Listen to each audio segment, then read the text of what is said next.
Abay meron ng inilabas na resulta patungkol na nga dito sa update ng injury ni LeBron James. Pero bago muna, isilipin muna natin isa sa mga video na ito na kung saan sa naging kasayahan ng locker room ng Golden State Warriors na itong si Stephen Curry kahapon ay nabuo niya na ang kanyang 25,000 points. At masayang masaya nga dito ang greatest shooter. Tara at panoorin natin tong saglit ang video clip na ito.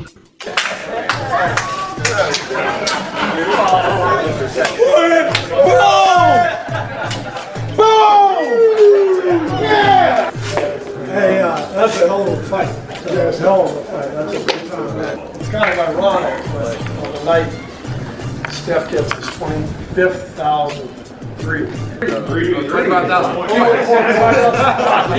It seems like you hit the big three. Yes, sir. He's getting the game ball. Oh, Second all time on Warriors assists. Yes.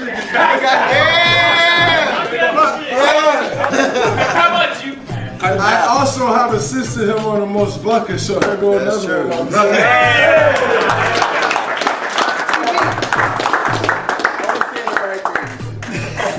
I hope to get another one in a couple of days, so now you can take that back.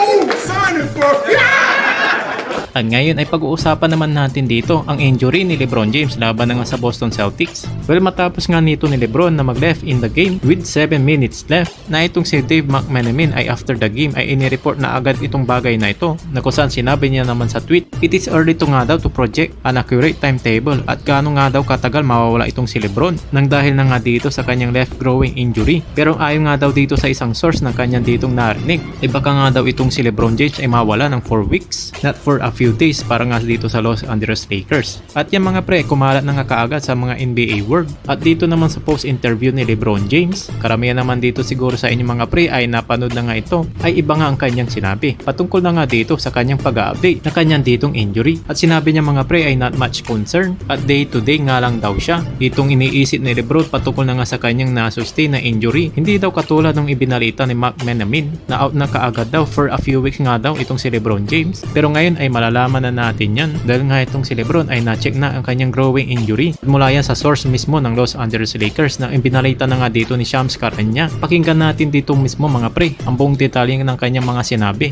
Malika, sources tell ESPN LeBron James is expected to miss at least 1 to 2 weeks with this strained groin, and typically with these soft tissue injuries it leads to weeks long of absences, and it could be a potentially extended period of time here for LeBron James when he has evaluation here over the next 24 hours. So ayan ang mga pre, ang binalita na nga sa atin ni Shams Charania kung gaano nga ba katagal mawawala itong si LeBron James ay at least 1 to 2 weeks nga daw ng karamihan ng kanya natamo dito sa kanyang injury. At ayan naman ay bad news nga para nga dito sa Los Angeles Lakers nang dahil na nga dito sa lagay ni LeBron James.